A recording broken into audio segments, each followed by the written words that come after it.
It's pretty obvious that I'm passionate about camping. What I realized while I was making this video is that the car camping has been well documented the entire time I've had this channel. I actually had never slept in a car that I can remember before this channel was created. One of my very first videos, actually my very first video, was me interviewing my cousin Ian, and we were talking about how he was doing the Dave Ramsey baby steps to kind of get out of debt and to get his financial situation in order. He explained that he was going to live in a Prius to save money on his housing costs. You know, he just kind of thinks out of the box, so this was kind of just something that he would do.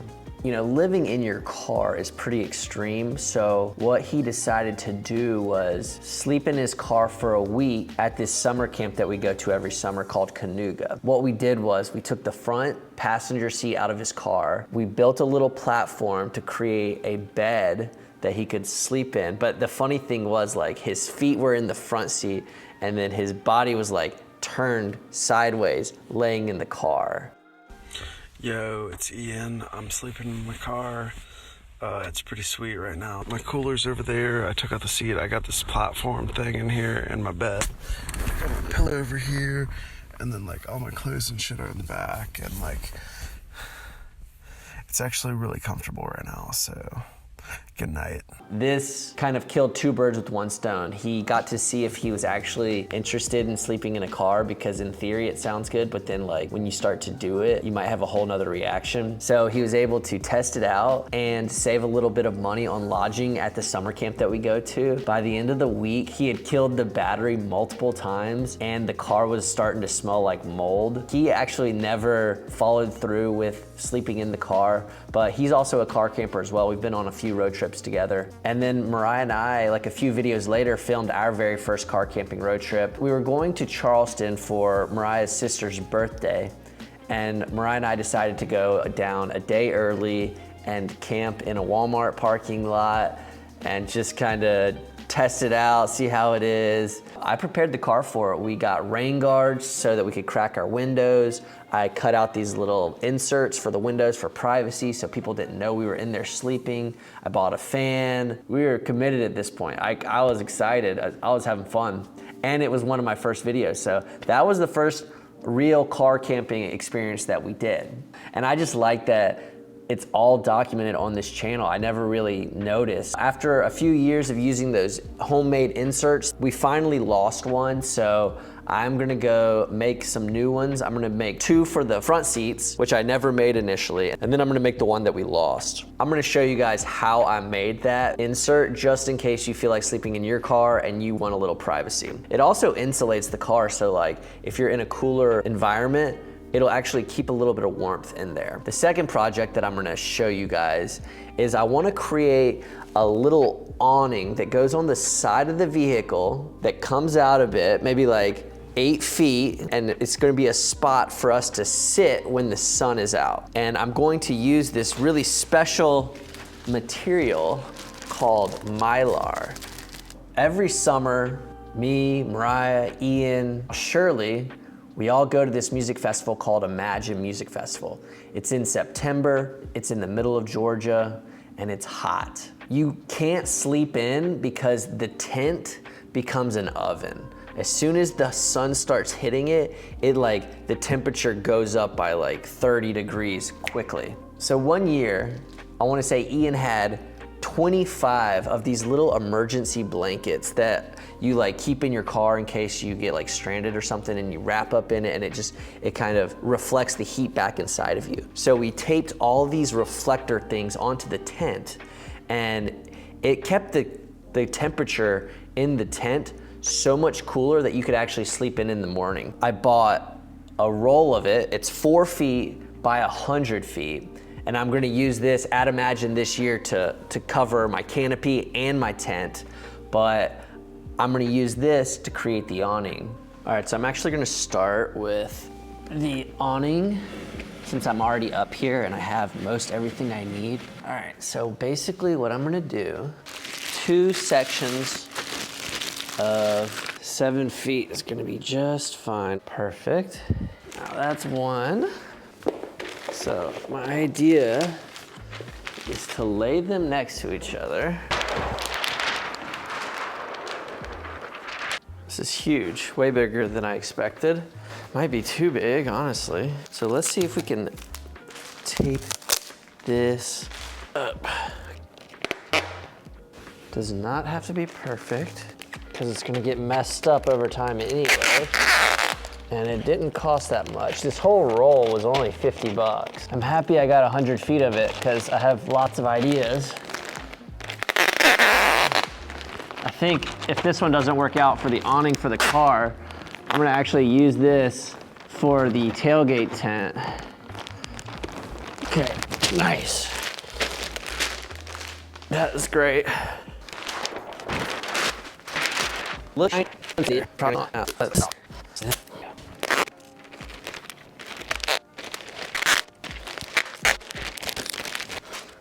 right, we're gonna finish the rest of this at the car. Right now, I'm just gonna fold it up because all my string is in my storage unit. There we go. That's gonna be our roof awning. I think it's gonna work out really well. All right, so what I'm gonna do is I'm gonna make 6 little loops like this, and I'm gonna tape each loop to the tarp that I've made. And that's gonna allow me to be able to tie strings and ropes to the tarp. Now that these have all cooled off, let's go ahead, tie a square knot into them. If you don't know, square knots they don't lock up on you so you can untie them at any point, but they're really strong. And the way you tie one is by holding it in both hands, and you go right, your right hand goes over your left hand, pull that up, and then your left hand goes over your right hand. And the reason why it's called a square knot is because it kind of looks like a square. And if you ever have a square knot that you need to get undone, this is like a lever right here.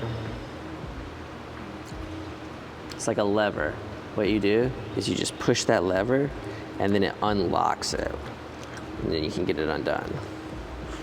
You can always tell if you do it wrong because it doesn't lay very nice.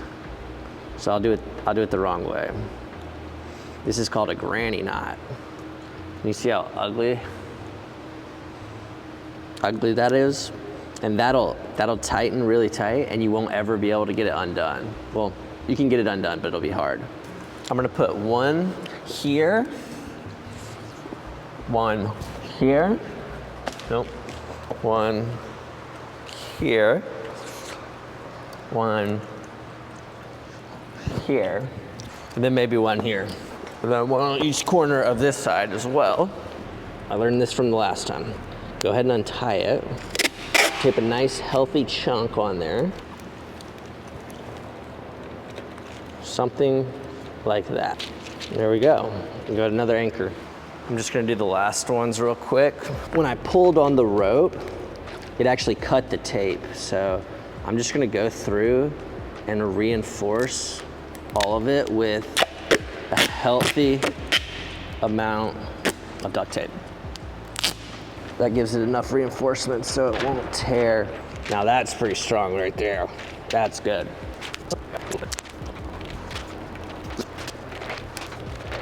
All right, now all I have to do is go back through, retie them. Somehow I get the square knot wrong all the time, even though I've been doing it my whole entire life. We're gonna attach this one first using a loop that I just created.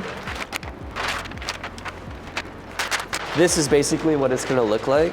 I'm pretty happy with it, actually. It's pretty big.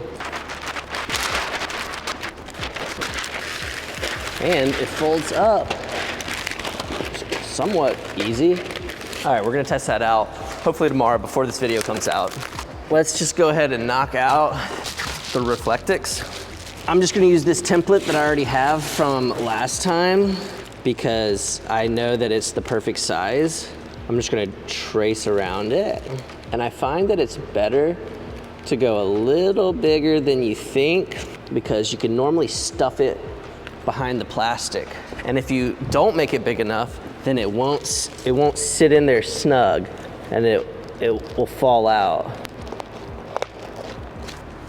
So this stuff is called Reflectix. It's almost like bubble wrap. You can kind of see it's got kind of like a shiny aluminum foil on the outside and then some air bubbles on the inside. And it's pretty cheap to get. You can get it at like Lowe's, Home Depot, probably on Amazon. I'll link everything down below just in case you do want to purchase this stuff. Now let's see if this fits.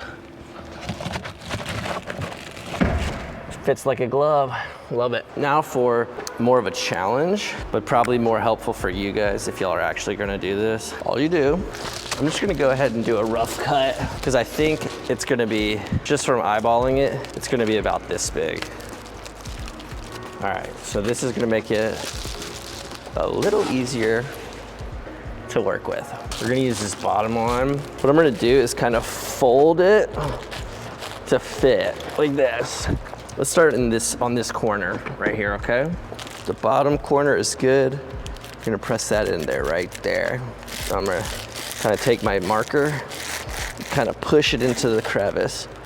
And then, once I've made a crevice, I'm going to mark it. It's really important not to cut this too small. All right, I'm gonna go ahead and cut that section. Let's see how that fits. All right, that's fitting pretty good.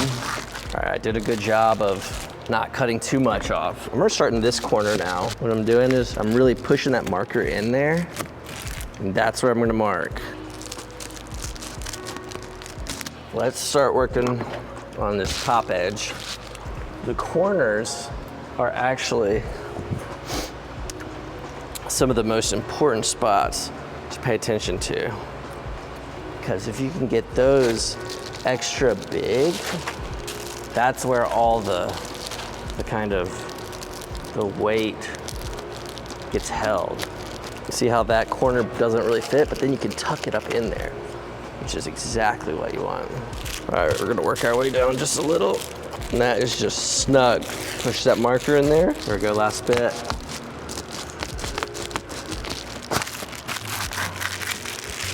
All right, that is a great job right there.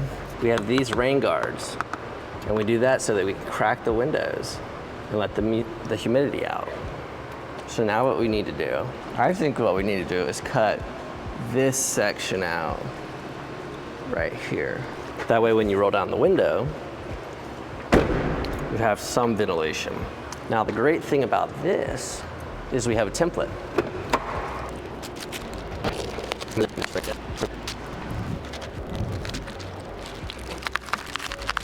I'd say it turned out pretty good.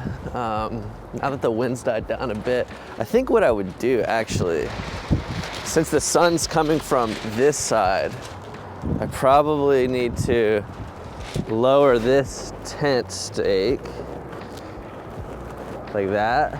If you could just picture being in the desert and needing a little bit of relief from the sun, I think this is gonna be an excellent little awning. And then on top of all that, we got all the reflectors in here. Thrilled to have the front ones made. We have a legitimate one in the front. But yeah, I think it's a wonderful addition. I need to figure something out to this for this corner right here though. I need to keep it more up. Turned out great. People are driving by looking at me like I'm crazy. Yeah, I hope you guys enjoyed watching me make this stuff, and I'll see you next week.